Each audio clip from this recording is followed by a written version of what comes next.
사형제도는 여전히 뜨거운 논쟁거리입니다. 일부 국가는 이를 폐지했지만 여전히 사형을 집행하는 나라들도 존재하는데요. 2025년 사형제도가 남아있는 국가는 어디일까요? 지금부터 함께 알아보겠습니다. 사형제도를 유지하는 주요 국가들.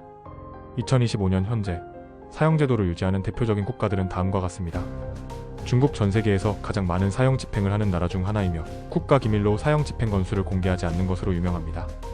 공직부패, 마약 범죄, 살인죄 등의 사형이 선고될 수 있습니다. 이란 특히 마약 관련 범죄와 살인죄 등에 대해 엄격한 사형 집행을 유지하고 있습니다. 2025년에도 공개 교수형이 일부 지역에서 이루어지고 있습니다. 사우디아라비아 이슬람 율법에 따라 공개 처형을 포함한 엄격한 사형 제도를 운용합니다. 신성모독, 반역죄, 마법과 같은 범죄도 사형 선고 대상입니다. 북한 정치적 범죄와 반정부 활동에도 사형이 적용되는 것으로 알려져 있으며 해외 탈출 시에도 사형 선고가 내려질 수 있습니다. 미국 주별로 사형제도 운영이 다르지만 2025년에도 일부 주에서는 여전히 사형이 유지되고 있습니다. 특히 텍사스, 플로리다, 오클라호마 등 일부 주에서는 지속적으로 사형을 집행하고 있습니다. 일본 사형 집행이 비공개로 이루어지며 극악무도한 범죄에 대해서만 선고됩니다. 2025년에도 여전히 사형제도를 유지하는 국가 중 하나입니다. 사형제도를 유지하는 이유. 그렇다면 왜 일부 국가는 여전히 사형제도를 유지하는 걸까요?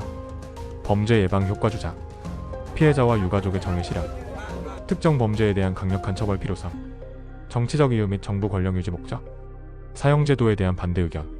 하지만 반대 측에서는 인권 문제와 오판 가능성을 이유로 사형제도를 강하게 비판합니다. 국제인권단체, UN 보고서, 유명한 오판 사례 등장, 인권 침해 논란, 사법 오류 가능성, 범죄 억제 효과에 대한 의문, 경제적 문제 사형 집행 비용이 종신형보다 높다는 연구 결과.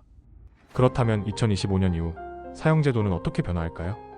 유럽 및 남미 대부분의 국가들은 이미 사형제를 폐지, 미국, 일본 등의 국가에서도 폐지 논의 지속, 국제사회의 사형제 폐지 압력 증가, AI와 DNA 분석 기술 발달로 인해 오판 가능성이 줄어들었지만 여전히 문제점이 존재합니다. 일부 국가에서는 사형 대신 종신형을 더 강화하는 방향으로 정책 전환합니다. 사형제도는 계속 유지될까요? 아니면 점점 사라질까요? 각국의 법과 문화, 그리고 국제사회의 압력 속에서 사형제도의 미래는 여전히 불확실합니다. 하지만 인권 문제와 오판 가능성 등을 고려했을 때 사형제도의 폐지를 요구하는 목소리는 점점 더 커지고 있습니다. 여러분은 어떻게 생각하시나요? 사형제도는 유지되어야 할까요? 아니면 폐지되어야 할까요? 여러분의 의견을 댓글로 남겨주세요. 그리고 좋아요와 구독, 알림 설정도 잊지 마세요.